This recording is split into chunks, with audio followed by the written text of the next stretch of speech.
श्रीगणेशाय नमः।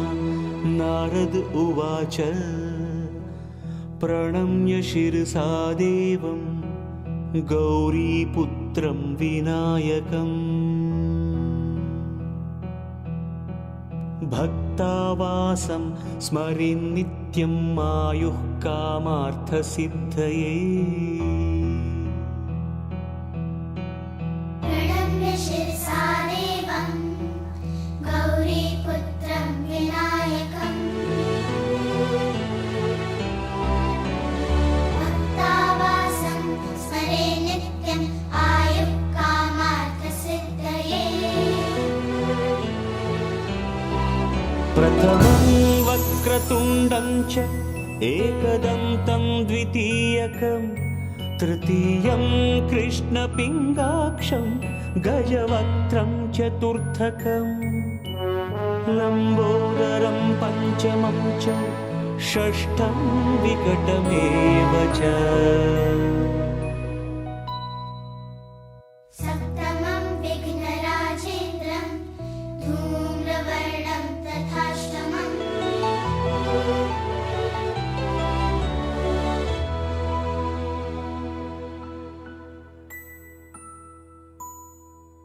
नवमं भालचन्द्रं च दशमं तु विनायकम्, एकादशं गणपतिं द्वादशं तु गजाननम्। द्वादशैतानि नामानि त्रिसन्ध्यं यः पठेन्नरः, न च विघ्नभयं तस्य सर्वसिद्धिकरं प्रभो। विद्यार्थी लभते विद्याम्, धनार्थी लभते धनम्, पुत्रार्थी लभते पुत्रान्, मोक्षार्थी लभते गतिम्। जपिर्गणपतिस्तोत्रं षड्निर्मासैः फलं लभेत्, संवत्सरेण सिद्धिं च लभते नात्र संशयः। अष्टभ्यो ब्राह्मणेभ्यश्च लिखित्वा यः समर्पयेत्,